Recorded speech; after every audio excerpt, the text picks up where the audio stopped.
basically tell you the permissions which this user has. So what does the owner, by the way, this is the owner of the file. So what sort of permissions does this owner have? It has a read permission, so it can read the file. It can see the contents of the file, would be a more simpler way of putting it. It has a write permission, so W. This is basically a permission to edit and alter it and modify the file, change it.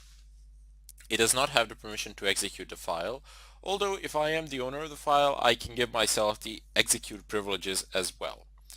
However, until I do so, I will not be able to execute it at all. I know that mode is not because there is nothing to execute in it, but still. Suppose there was a script here which was to be executed, and unless I actually gave it execution privileges, there would be no other way I could do this. Then the next three spots signify permissions for this particular group. So any users belonging to this group will have this set of permissions here. So again, the group can read, it can modify it, but there are no execution privileges for the group. Next up, it's the world. And by world, I don't mean the whole globe or anything of a kind. Rather, instead, I am referring to all the people who can actually log into the computer. Everybody can read this file. Everybody can view the contents of this file without any problems. So let's just go ahead and create a new file with touch.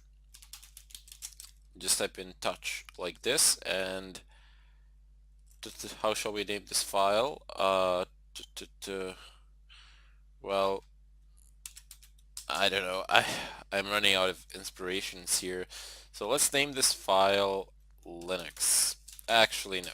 Let's call it Red Hat. Excellent. So we've created Red Hat, and let's see what are the permissions for Red Hat. Well, sorry, not ls.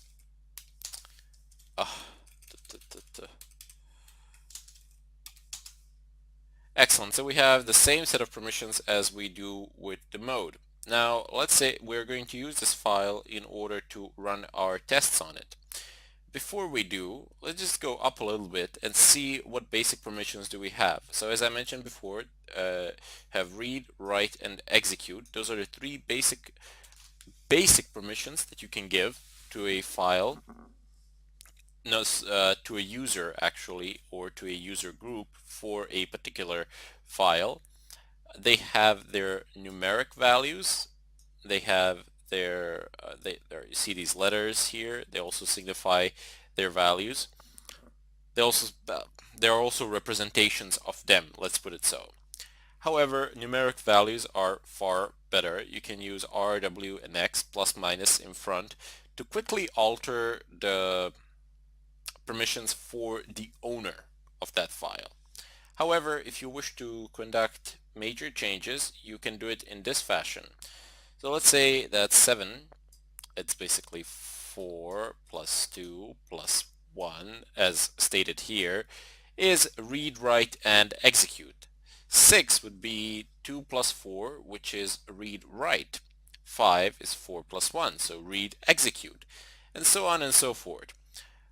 And if this doesn't seem quite as clear as it should, don't worry about it. A lot of people got confused here. I got confused here, but it all really sinks in rather fast, so no need to panic or anything of a kind. Let's go ahead and clear the screen. I'm gonna go ahead and cat this out, and let's say that I want to change the permissions of the file Red Hat. So let's do ll Red Hat, just to see what, just so that we have the overview of what they are at the moment. Now let's type as the upper syntax says we should. Let's go ahead and type in the command, so chmod space, and what sort of permissions shall we give it? Well, let's first think about what sort of permissions do we want our user to have. Let's say that we don't want him to actually be able to change the file, but I want my owner of the file to be able to read it and execute it. Let's go ahead and conduct such a change. So read and execute would be 4 plus 1, that's 5. So the first argument is 5. That's what the owner of the file can do. Let's see what sort of permissions do we want to give for the group? Uh, hmm. Well, I want the group to be able to do the same thing actually. Let's not change anything here. We want the group to be able to read it and to execute it. And the world, well, we're not going to really change anything for the world as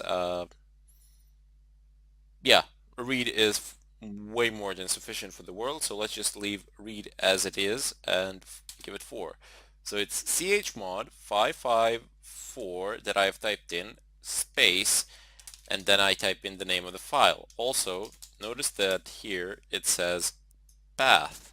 Since I am in the same directory where the file that I wish to modify is located, I could also, if I was elsewhere in the file system, I could type in, I don't know, I could go about things like this. So home random guy red hat, and this would change it for home random guy red hat. Oh, excellent. So you see, you can compare the previous permissions to the current permissions. You see that this has immediately changed. It says that the user can read and execute. The group can read and execute. The world can only read. Suppose I wanted to quickly add a write to the owner of the group. I would do chmod without any calculations of whatsoever or looking at the numbers or anything of a kind. Just type in chmod plus x, and here we're gonna need the name of the file, red hat. Let's see what we have done. Oh, actually, we haven't done anything because it oh, sorry, because it already has execute privileges. Sorry, I'm gonna add write privileges. That's what I wanted to do. Excellent. So how does this look like now? So the user can actually write, read, write, and execute. So here it can read, not write, and execute. And now we have changed effectively for the group as well. The group now can actually read, write, and execute.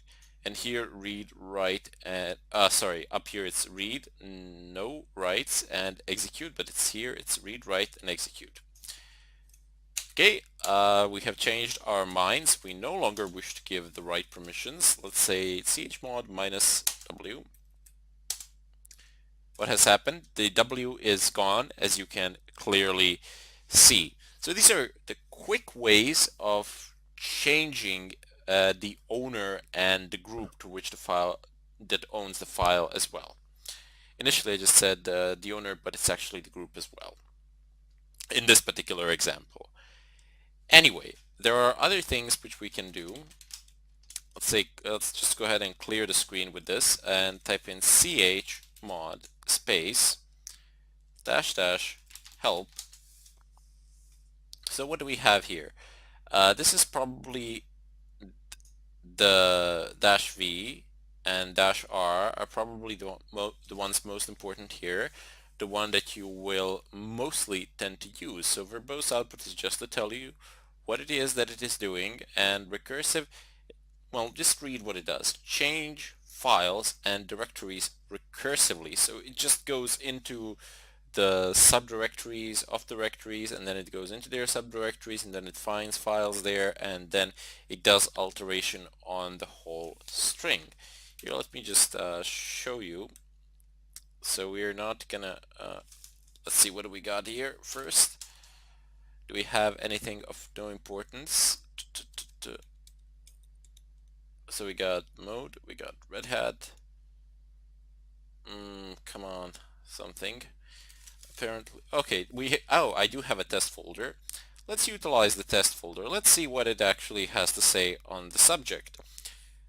So what do? We type in, oh wait, do I have anything in the test folder? Oops, let's just go ahead and check.